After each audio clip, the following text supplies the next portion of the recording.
युवाओं को अब उन पे पर्चे दर्ज किए जा रहे हैं। लोग शांत नहीं बैठेंगे। हो सकता है कि पर्चे दर्ज हों, प्रताड़ना हो। आप ये देख लीजिए, इतने कम समय में, जमाना टेलीफोन मोबाइल के ज़माने का, हम अलग जनरेशन में जी रहे हैं और बहुत जल्दी खबरें फैल जाती हैं।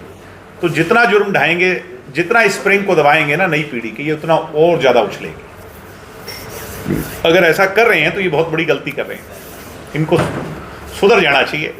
अब मुझे इतना ही कहने की बात है कि अब ये अपनी आदतें सुधार लें बीजेपी के लोग। अगर नहीं सुधारेंगे तो जनता इनको बहुत जल्द सुधार देगी। इनको सुधारा भी है। इस आंदोलन में तो बहुत नज़दीक से देख लिया।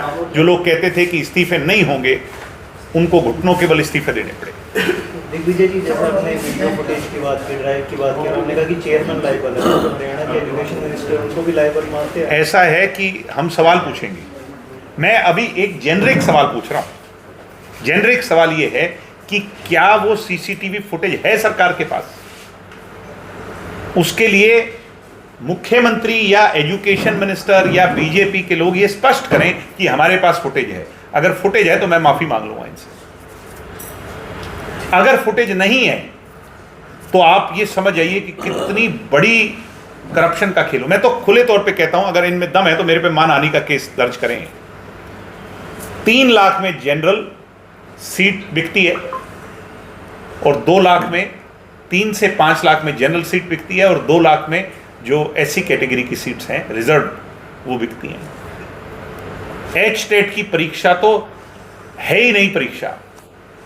और एच टेट, ये अब बच्चे क्या कह रहे थे कि डॉक्टर्स और इंजीनियर्स कल के कैसे होंगे, इसलिए नीट की परीक्षा पे सवाल उठे। मैं कह रहा हूं कि आपके बच्चों के टीचर्स कैसे होंगे? एच टेट क्या है? किसकी एलिजिबिलिटी टेस्ट है? टीचर्स का है। तो आपके बच्चों के टीचर्स ही पैसे देके लगे होंगे, तो फिर क्या खाक हम भविष्य लिखेंगे। सर, लोकसभा स्थगित कर दी गई है। उसके अंदर जो एंटी पेपर लीक बिल जो पास करने पर बात की गई थी, उसके बाद हंगामा होता है विपक्ष के द्वारा, फिर लोकसभा को स्थगित कर दिया जाता है। देखिए, लोग अब जागरूक हो रहे हैं। बीजेपी को अब महसूस हो रहे हैं, गर्म हवा के थपेड़े महसूस करने पड़ेंगे। एहसास होगा बीजेपी को। बीजेपी ने इस देश को गुलाम समझ लिया। अब बीजेपी उस प्रवृत्ति से निकल जाए। मैं बार बार कह रहा हूं कि मुझे बच्चों ने क्या कहा, मैं आपको बता रहा हूं, मेरी बात को नोट कर लीजिएगा। मुझे उन बच्चों ने कहा कि ये हमें सोने का भी बना देंगे तो भी इनको वोट नहीं देंगे, ना अपने घर वालों को देने देंगे। और आजकल आपको पता है, माँ बाप भी, बड़े बुजुर्ग घर में जो है, वो बच्चों से पूछ के वोट डालते हैं। इन लोगों से तो, जो इनका कोर वोटर था, दरअसल नीट की परीक्षा देने वाले ज्यादातर अर्बन एरियाज से आते हैं, ज्यादातर, जो मैंने महसूस किया। और अर्बन वोटर जो था, जो राम के नाम पर, हिंदू के नाम पर बहकाया हुआ था, दिशाहीन किया हुआ था, उसकी अगली पीढ़ी को एक ऐसा मुद्दा मिला जिससे ये इन्होंने रेजिग्नेशन जो लिया है ना, इसीलिए लिया। मेरी बात को आप याद रखिएगा कि इनको ये महसूस हुआ, इनके पास इंटेलिजेंस की रिपोर्ट्स थी कि जो कोर वोटर था बीजेपी का, उसकी जड़ें हिल गई। उसकी अगली पीढ़ी ने घर पर यह कहना शुरू कर दिया कि बीजेपी का झंडा है। तो कितने तो मंत्रियों के बच्चों ने विरोध कर दिया।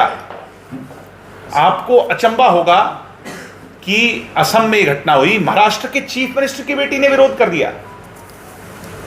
यानी नई पीढ़ी, मुख्यमंत्री की बेटी भी विरोध कर रही है। क्या यह दिखा नहीं रहा कि बीजेपी की जो जड़ें हैं उसको हिला दिया इस आंदोलन? बीजेपी के कोर वोटर को ही छीन लिया। इसलिए मोदी जी को 3-3 दिन लाइव आना पड़ा है, जो 12 साल में कभी नहीं आए। मोदी जी कह रहे हैं सख्त कानून बनाया जाएगा सर। पहले भी कहा, 23 में भी, 24 में, अब भी यही करें। तो आगे उम्मीद है सर कोई कानून बनेगा, या ऐसा जुमलेबाजी है ये भी? इन लोगों से उम्मीद तो बहुत कम है, मगर शायद हालात, परिस्थितियों ने अब कुछ बदला होगा, तो निश्चित तौर पर देखते हैं आगे क्या लेकर के आएंगे। दिग्विजय, इन राजनीतिक कोहरे के बीच जहां कई राहें स्पष्ट नजर नहीं आ रही, किस दिशा में चला जाए, दिशाहीन देश हो गया, ऐसे में डॉक्टर अजय सिंह चौटाला का ये बयान कि ऐसे लोगों को सत्ता सिंहासन से खींच करके हटाना होगा, कितना प्रासंगिक? उसके मायने क्या हैं? उसके मायने ये हैं कि जब संसद जो है वो जनता की आवाज सुनने से मना कर दे तो फिर अराजकता फैलेगी। अराजकता जब देश में फैलेगी और लोग दिशाहीन हो जाएंगे। अब इस बार जब वहां बच्चे एकत्रित हुए थे, बार बार मुझसे बात कर रहे थे कमेटी के लोग, और वो ये कह रहे थे कि भाई साहब नेक्स्ट स्टेप हम क्या लें। और मैंने बार बार उनसे कहा कि ये सिरों की गिनती से डरेंगे। सिरों की गिनती परमात्मा का नगाड़ा है, और सिरों की गिनती इतनी ज्यादा थी कि इनको आना पड़ा, महल छोड़ करके सड़कों पर आके बात करनी पड़ी बच्चों से। डॉक्टर साहब का यही कहना है कि बात करें, संवाद रखें तो ठीक है। अगर अहंकार रखेंगे तो फिर सड़कों से लोग आपको आपके महलों से घसीट भी लेंगे। अगर ऐसी नौबत आप लाने की कोशिश करेंगे तो फिर वो दिन भी दूर नहीं। मैं उनकी बात से बिल्कुल सहमत हूं, क्योंकि वो कल्पना कर पा रहे हैं उस भारत की जिसमें शासक शहंशाह हो गया है। शासक पार्लियामेंटेरियन, मंत्री या प्राइम मिनिस्टर नहीं रहा, वो शहंशाह हो गया। उसने ये सोच लिया कि जो मैं कह रहा हूं और कर रहा हूं बिल्कुल ठीक है, और जो बाकी सब लोग कर रहे हैं वो बिल्कुल गलत है।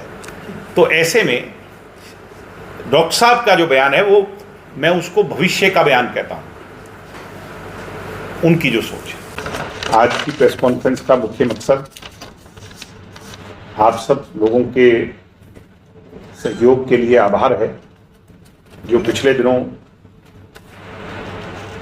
दिल्ली के अंदर जंतर मंतर पर छात्र संघर्ष कर रहे थे, और उसके सहयोग में सिरसा के टाउन पार्क में आप सबके सहयोग के साथ एक मूवमेंट को खड़ा किया गया। और इस बात की चर्चा दिल्ली के जंतर मंतर पर भी हुई कि दिल्ली के जंतर मंतर के बाद अगर कहीं पर धरना लगा है, स्थायी तौर पर आवाज उठी है, तो वो सिरसा से उठी है, चौधरी देवीलाल जी की धरती से उठी है। ये हमारे लिए बहुत गर्व का विषय था। कॉकरोच जनता पार्टी के लोगों ने इसके लिए मंच से आप लोगों को बधाई दी, और मीडिया के लोगों को भी विशेष तौर पर बधाई दी कि वो आवाज दिल्ली तक पहुंची, क्योंकि आप नहीं होते तो सिरसा में तो शायद लोगों को पता चल जाता, मगर बाहर के लोगों को इस बात का इल्म होना कि सिरसा से भी ऐसी गूंज उठी है और सिरसा के लोग कितने जागरूक हैं। इनफैक्ट जब मैं अगले दिन वहां से दिल्ली कूच के लिए निकल गया था, आपकी कलम की ताकत और आपके कैमरे की ताकत से लोगों तक ये संदेश बहुत गहराई से पहुंच गया था, और बहुत से लोगों ने मुझे टेलीफोनिकली, सिरसा के स्टूडेंट्स ने ये संदेश दिया कि दिग्विजय जी, आपकी गैर मौजूदगी में भी हमने धरने को चलाया हुआ है, और बड़ी संख्या में स्टूडेंट्स टाउन पार्क में पहुंचे। इनफैक्ट इतने जागरूक हैं कि हमने तो पुलिस को और सरकार को सिर्फ इंटीमेशन दे के धरना लगाया था। आपको अचंभा होगा कि यूनिवर्सिटी के बच्चों ने परमिशन लेकर के धरना लगाया। मैं उनको सलाम करता हूं। ऐसे लोग, ऐसी इतनी जागरूक पीढ़ी है हमारी। तो जैसे मैं दिल्ली में कह के आया कि ये देश गुलाम नहीं होगा जब तक ऐसी पीढ़ी जागरूक है, तो मैं आज यहां भी कहूंगा कि हम भी सुरक्षित हाथों में, आप भी सुरक्षित हाथों में हो कि नई पीढ़ी बहुत सिरसा की जागरूक है। मैं उन सभी साथियों को जिन्होंने उन 2-3 दिनों में सारे काम छोड़ करके और इस आवाज को सिरसा जिले में बुनियादी रूप दिया, मैं उन सब का तहे दिल से आभार प्रकट करता हूं। जंतर मंतर आंदोलन से मुझे बहुत कुछ सीखने को मिला है, कैसे नई पीढ़ी संयम रख रही है, एकजुट हो रही है, जोश के साथ होश में है, और आंदोलन लंबा खींचने के बावजूद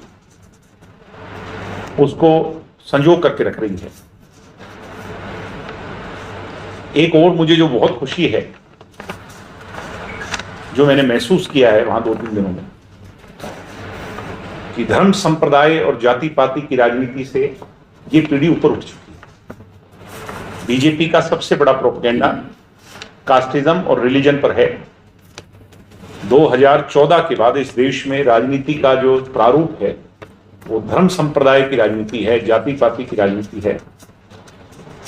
जेन जी ने बीजेपी की सबसे बड़ी नैरेटिव बुरी तरह उस पर चोट मारी है, उसको आहत किया, उसको तहस नहस कर दिया। और धर्म संप्रदाय की राजनीति अगर तहस नहस होगी तो आने वाले समय में बीजेपी न्यूनतम स्तर पर चली जाएगी। आपको भी इस बात का इल्म होना चाहिए कि 18 से लेकर के 30 साल तक की जो आबादी है, प्राइमरी वोटर है, उसकी संख्या देश में सबसे ज्यादा है। और मैंने आपको यहां उस दिन धरने पे पहुंचकर कहा था कि हमने खूब रैलियां, जल्द से जुलूस, प्रदर्शन देखे हैं, मगर भीड़ इतनी नहीं देखी। और मैं जब गया तो मैं 3 किलोमीटर पीछे टेंट लगा करके बैठा था।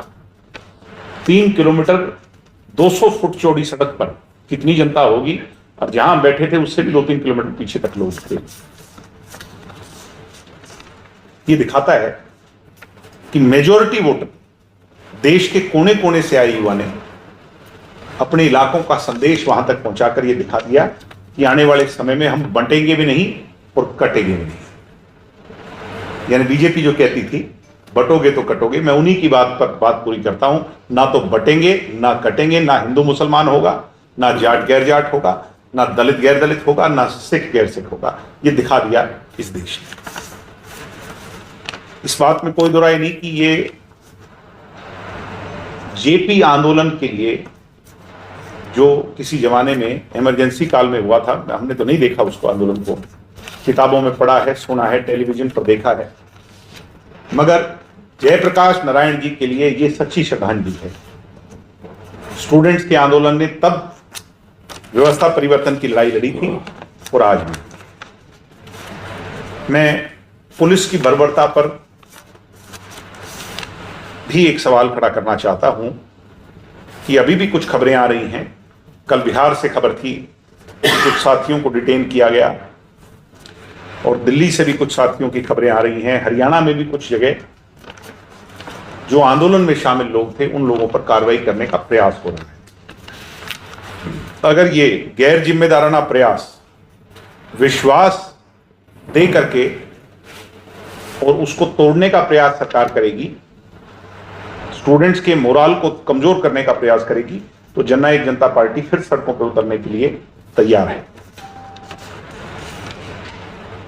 सिविल ड्रेस में जो गुंडागर्दी हुई वो मुझे हिसार में हुई गुंडागर्दी के साथ भी उस यादों को ताजा करती। बीजेपी का ये प्रोपेगेंडा भी पहली बार फेल हुआ है कि वर्दिया पुलिस वाले नहीं, वो लोग जो आरएसएस के इशारे पर वहां पहुंचे, पुलिस ने उन्हें हथियार मुहैया कराए और सिविल ड्रेस के अंदर इन्फिल्ट्रेशन कर करके स्टूडेंट्स पर जो वार किया, यही घटना हिसार में हुई थी। मगर क्योंकि वो राजनीतिक लोगों के साथ हुई थी इसलिए उसको लोगों ने तोल नहीं दिया। ये स्टूडेंट्स के साथ हुई तो लोगों ने इसको सहज स्वीकार किया। यानी दोनों में एक जुड़ाव भी मैं देखता हूं और अब लोग जागरूक हो रहे हैं। पेपर लीक की घटनाएं हरियाणा में भी बहुत बार हुई हैं और हरियाणा पेपर लीक के अंदर अव्वल है। मैं स्वयं जो है कॉकरोच जनता पार्टी के लोगों से आग्रह कर करके आया हूं कि जब भी अगले आंदोलन की तैयारी करें तो हरियाणा के परिदृश्य से भी उसको जोड़ें। यहां पर एचपीएससी की बात करूं, बाहर के बच्चों को नौकरियां दी जा रही हैं। जो 35% क्राइटेरिया में नुकसान हो रहा है वो भी बहुत गंभीर विषय है। एचटेट के अंदर शिक्षा बोर्ड के लोग मिलजुल करके करप्शन का बड़ा खेल खेल रहे हैं। हाल ही में मैंने एक वीडियो जारी कर करके कुछ सवाल उठाए थे जिस पर सरकार का जवाब अभी तक नहीं मिला। हम 2 दिन के बाद चंडीगढ़ में तथ्यों के साथ प्रेस कॉन्फ्रेंस करेंगे। सीसीटीवी फुटेज गायब की गई है शिक्षा बोर्ड के लोगों द्वारा, जिसमें एक मैनेजर मैनेजर पोस्ट के रैंक के अधिकारी की शिक्षा बोर्ड में ट्रांसफर भी कर दी गई ओवरनाइट। हाई कोर्ट का आदेश है कि 3 महीने की सीसीटीवी फुटेज जहां पेपर चेकिंग होती है और जहां रखे जाते हैं उसकी होनी चाहिए। इसके बिल्कुल विपरीत हरियाणा सरकार के शिक्षा बोर्ड के पास सिर्फ 2 दिन की सीसीटीवी फुटेज अवेलेबल है, जिसके कारण हमारी आवाज उठाने के कारण अभी तक उस रिजल्ट को भी इन लोगों ने रोक दिया है। यह मामला बहुत गंभीर है और मैं स्वयं इसे चंडीगढ़ लेकर के जाऊंगा, महामहिम से मिलेंगे और अगर वहां भी संतुष्टिपूर्ण जवाब नहीं मिला तो हाई कोर्ट मूव करेंगे। और इसके लिए जवाबदेही, जैसे शिक्षा मंत्री की जवाबदेही हुई, तो इसकी शिक्षा बोर्ड की जवाबदेही तो शिक्षा बोर्ड के चेयरमैन की होगी। उन्हें जवाब देना होगा, रिजाइन करना होगा। अगर सीसीटीवी फुटेज नहीं हुई और उसको क्या कहते हैं जी, ड्राइव, जिस ड्राइव में स्टोरेज ड्राइव कहते हैं, उसको भी डिस्ट्रॉय कर दिया।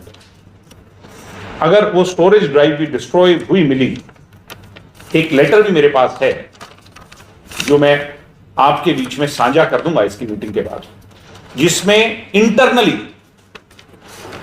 एचटेट के मामले में सीसीटीवी फुटेज के खो जाने के लिए आपस में चिट्ठी शेयर हुई है इंटरनली, यानी सरकार के नोटिस में। इस मामले को हम छोड़ेंगे। कॉमन एलिजिबिलिटी टेस्ट का मामला भी हरियाणा में बहुत गंभीर है और बहुत सारे सवाल इस पर उठ रहे हैं। HKRN में जॉब सिक्योरिटी ना मिलने से लोग दुखी हैं, सैलरी समय पर नहीं मिल रही, बहुत से लोगों को हटाया जा रहा है। गेस्ट टीचर्स का मामला भी बहुत तूल पकड़ रहा है। सरकार ने बार बार वादे के बाद वादा खिलाफी की। कुछ लोगों को ऐसा प्रतीत हो रहा था कि मोदी जी आएंगे तो गेस्ट टीचर्स को पक्का करने का वादा देकर के जाएंगे। मोदी जी तो जो रेल का इंजन लाए थे वो भी ले गए, गेस्ट टीचर्स को वादा तो बहुत दूर की बात है। यूनिवर्सिटीज का जो भगवाकरण किया जा रहा है वो भी हमें सहन नहीं होगा। हमारे और आपके पुरखों ने हरियाणा में जो यूनिवर्सिटियां बनाई हैं उनके खून पसीने से सींच करके बनाई हैं, उसमें भगवाकरण नहीं होने देंगे। भगवाकरण का मतलब इनको सेंटर ऑफ RSS रिसर्च बना दिया गया है। आप सिरसा से ले लीजिए, VC, रजिस्ट्रार और जो एकेडमिक इंचार्ज हैं, बड़े ओहदों पर बैठे हैं, वो सब RSS की विचारधारा है, RSS की शिक्षा प्रणाली और उनकी क्लासेस से जुड़े हुए। यहां पर संघ के बड़े बड़े ट्रेनिंग कैंप्स लगाए जाते हैं। तो मैं बाबा साहब और चौधरी देवीलाल की सोच के प्रदेश में ऐसा होता हुआ देखना मेरे लिए और मेरी पीढ़ी के लिए सहन से परे है और इसके लिए भी हम भविष्य में लड़ाई लड़ेंगे। हम 5 अगस्त को इनसो के स्थापना दिवस के तौर पर जो 23वां स्थापना दिवस हम मनाएंगे, 2003 में डॉक्टर साहब ने स्थापना की थी, 2026 में जब 23वां स्थापना दिवस हम मनाने के लिए जाएंगे, 23वां हुआ, 24वां हुआ, 24वां स्थापना दिवस हम छात्र विजय दिवस के तौर पर मनाएंगे। इसका फैसला कल होगा। हिसार में जब मीटिंग बुलाई है हमने कि कहां ये मनाया जाएगा, किस प्रारूप में मनाया जाएगा, मगर ये तय कर लिया गया है इनसो के संस्थापक डॉक्टर अजय सिंह चौटाला जी द्वारा कि इसको छात्र विजय दिवस, क्योंकि एक बड़ी जीत हुई है दिल्ली में छात्रों की सोच को लेकर के, और दिल्ली के उस संघर्ष में जुड़े हुए लोगों को हम इनवाइट करेंगे, बड़े स्तर पर इस कार्यक्रम को बनाएंगे। प्रदेश व्यापी कार्यक्रम होगा जिसमें हजारों विद्यार्थी प्रदेश के जुटेंगे। इसी तारीख को हम नए आंदोलन की घोषणा करेंगे, स्टूडेंट यूनियन इलेक्शन की बहाली को लेकर, जो 2017-18 में वादा किया गया था, उसको हम दोबारा से ज्वलंत मुद्दा बनाएंगे प्रदेश में। और छात्र संघ चुनाव की लड़ाई इसी दिन से शुरू हो जाएगी। 15 अगस्त से जब सुचारू रूप से यूनिवर्सिटी कॉलेज चालू हो जाएंगे, मैं स्वयं और पूरी इनसो की हमारी जो टीम है वो प्रदेश के यूनिवर्सिटी कॉलेजेस का दौरा करेंगे और लोगों को जागरूक करेंगे, जागृत करेंगे। देश के अंदर नौजवान पीढ़ी एलिजिबल लीडरशिप आगे आए, पूंजीवाद खत्म हो और काउंसिल्स के अंदर प्रशासन के सामने हकदार आवाज जो है वो बच्चों की हो, ऐसे बच्चों की आवाज को दबाया ना जा सके, पेपर लीक जैसे मामले ना हो, क्लासरूम से लेकर लाइब्रेरी और लाइब्रेरी से लेकर हॉस्टल्स के मुद्दे बड़ी मजबूती से उठे। इसके लिए हम यूनियन चाहते हैं, प्रत्यक्ष चुनाव चाहते हैं और प्रत्यक्ष चुनाव की लड़ाई अब पूरी तौर पर अगले 30 दिन में, यानी 15 अगस्त के बाद 30 दिन के अंदर लड़ी भी जाएगी। और लिंग 2 कमेटी की सिफारिश पर जो सरकार ने, एजुकेशन मिनिस्टर उस समय के थे तत्काल रामविलास शर्मा जी, और चीफ सेक्रेटरी का जो लेटर है कि हम प्रत्यक्ष चुनाव कराएंगे, हमारी हड़ताल के बाद जो फैसला हुआ था अनशन के बाद, उसको मुद्दा बना करके दोबारा कूद जाएंगे और प्रत्येक विद्यार्थी तक जाकर सिग्नेचर अभियान चलाएंगे, ऑनलाइन और ऑफलाइन दोनों तरीके से, जिसको मैं खुद भी लीड करूं। माननीय उच्चतम न्यायालय सुप्रीम कोर्ट की आज जो बयान आया है वो संतोषजनक है कि देश में पीसफुल प्रोटेस्ट करने का अधिकार होना चाहिए, और पुलिस की प्रताड़ना पर भी बड़े सवाल सुप्रीम कोर्ट ने खड़े किए। पीसफुल प्रोटेस्ट इस देश की असली ताकत है, विरासत है। जंग आजादी में लड़ने वाले हजारों आजाद सैनिक जो थे इस देश के, फ्रीडम फाइटर्स को सबसे बड़ी श्रद्धांजलि है कि इस देश में जुल्म के खिलाफ आवाज उठती रहनी चाहिए। बीजेपी एक बहुत बड़ी गलतफहमी की शिकार थी और मैंने ये महसूस किया उस धरने में, लोगों ने, बच्चों ने मुझे सवाल पूछे कि भाई साहब, बीजेपी कहती है कि हम 2045 तक राज करेंगे। तो मुझे खुशी हुई जान करके कि 18 साल के बच्चे ने मुझसे सवाल पूछा कि अगर ये 2045 तक राज करेंगे और देश के पिलर्स को कैप्चर करके राज करेंगे, फिर चुनाव का अर्थ ही क्या रह जाता है? 2029 में चुनाव क्यों होना चाहिए? फिर तो हम गुलाम प्रवृत्ति के लोग हो गए। देश में 5 साल बाद चुनाव इसलिए होता है कि 5 साल का लेखा जोखा लेकर के लोगों के बीच में जाया जाए। जो 20 साल तक राज करने की बात करे उसमें अहंकार झलकता है, और अहंकार जब शासन में हो तो दुनिया त्रस्त होगी, परेशान होगी, प्रताड़ित होगी। इस अहंकार को चोट मारी है लोगों ने, ये सीखना है।